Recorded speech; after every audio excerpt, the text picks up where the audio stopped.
Hey, it's another Monday Morning with Mike, right here from Sprinter Business in Wausau, Wisconsin.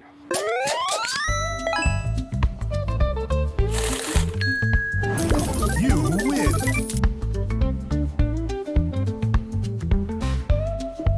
So this morning here, I'm with Chris at Sprinter. Chris, I'd like you to tell me where Sprinter came from. How did it evolve? Absolutely. Well, Mike, happy to have you here this morning. I'm excited to talk with you and our community members. So Sprinter, I started 17 years ago, actually in Wausau here when I was at UW Marathon County, and started in the B2B IT space. And over the years, grew into, we had all the retail stores. A lot of people might remember all the cell phone electronic repair stores in central Wisconsin. Eventually they moved to the CPR brand. I exited the retail side in 2021 now. Today, Sprinter looks a little bit different. We've got two main divisions. We're big in the MSP, managed IT, outsourced IT, cybersecurity, telecom space, a lot of business phone systems, business IT needs, outsourced IT.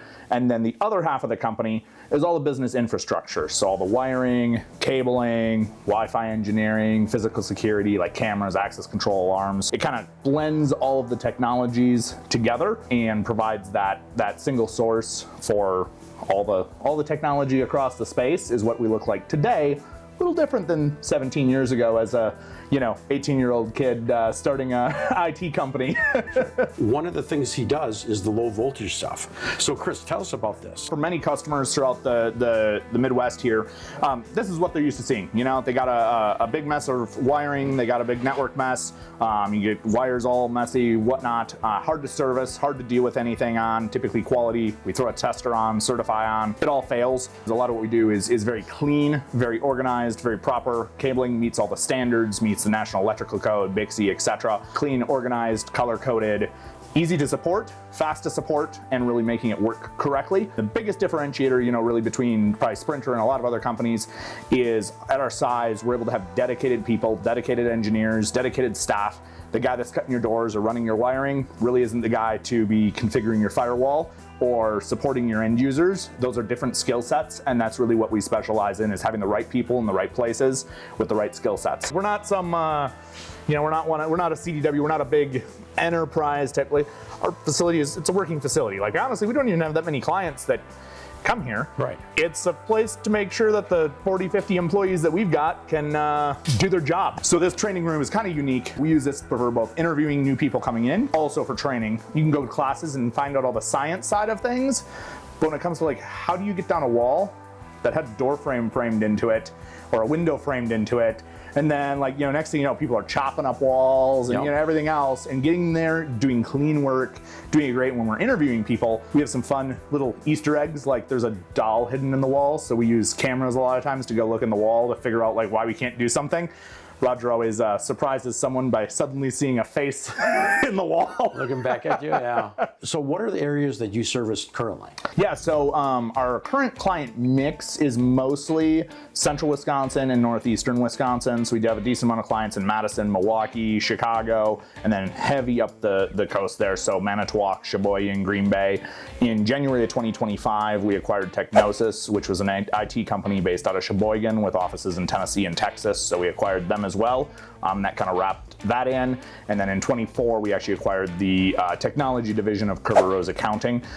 So with their offices, around Wisconsin, they got about 26 offices. Our target client market is really the state of Wisconsin, but we also do a lot outside of that. On the infrastructure side especially, we support customers all over the country. So we do a lot of wiring, new construction, security, all over the country, phone systems, etc., all based out of here. Bolts, nuts, industrial plates, again, every time, you need outdoor network connections. So we put a lot of these in at Stevens Point Brewery, let's say. We did some stuff for them with outdoor stuff where they're having to connect buildings together. Sure. Or Stevens Point Brewery uses exterior, they need temporary network connections for a food truck or trailer they put out there in the summertime. Yep. So that's where we've got industrial rated, waterproof jacks that allows them to plug a cable between their building and that trailer, get a hardwired network connection inside the trailer, and then they just unplug it and go. Is there any business too small or too big for you? We have kind of our target market, 20 plus users really is where they see the most value in our services. We do service a good number of smaller customers. Over the years, one of the challenges that I've seen is small customers do need support still. They need that personalized support. They need especially cybersecurity. So we do have what we call our MSP Essentials plan. So kind of a smaller plan. It's a little cheaper. Doesn't have some of the support, some of the consulting aspect of things that we do. We support about 100 and some townships that are kind of on that. So they have to have IT support and cybersecurity for voting and for things like that. But they don't need a full-blown consultative approach. Sure. And so we do have those, but really most of our clients land in that 20-seat, 30 employees up to about 1,000 employees. So we mostly are that 20 to 250 employee mark is most of our clients. Sprinter is here to service our whole community. So if you've got any of those IT questions, not sure who to turn to, contact Chris and his team, and they'll get you the services that you're looking for. Sprinter Business is one of our high roller sponsors at the Portage County Business Council Business Expo coming up on May 12th at the Holiday Inn Convention Center from 1 to 6 p.m. This is open to the community, and this is a great chance to meet the Sprinter team and really understand what they do and what they can do for you. So again, the Portage County Business Council Business Expo, betting on business, on May 12th from 1 to 6 p.m. On behalf of Sprinter, we'll see you there!